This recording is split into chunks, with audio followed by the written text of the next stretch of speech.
À son réveil, il alla voir l'infecté. Ce dernier avait commencé à saigner légèrement du nez, sûrement à cause d'une commotion cérébrale. Il devait donc enchaîner ses tests au cas où il lui claquerait dans les pattes. Il attrapa la troisième fiole, récupéra l'échantillon et le mit dans sa bouche. Il attendit, puis ressentit comme des sensations accablantes, presque aussi intenses que ce qu'il avait ressenti quand le sarco l'avait mordu. Son sang bouillonnait et il sentait la colère monter.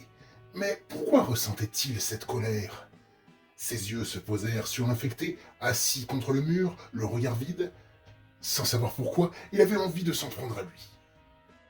Il se leva, se mit devant lui, sa respiration s'accélérant, puis, après un rugissement, il abattit son poing contre le crâne de la créature, explosant ce dernier et broyant les briques qui se trouvaient derrière la tête de sa pauvre victime. Il recula de quelques pas, son corps continuant de pulser, son regard analysant tout ce qui l'entourait. Il était encore pleinement conscient, mais il ne savait pas pourquoi son corps était en alerte. Il semblait lui indiquer de supprimer toute menace l'entourant. Finalement, il se recroquevilla et attendit que les effets du sang d'infecté se calment.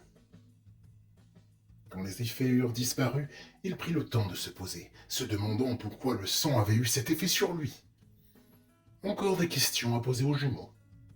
Enfin, une fois reposé, il se dépêcha d'aller récolter du sang sur le cadavre de l'infecté qui lui faisait de la peine. Il s'en était vraiment pris plein la tronche, littéralement. Enfin,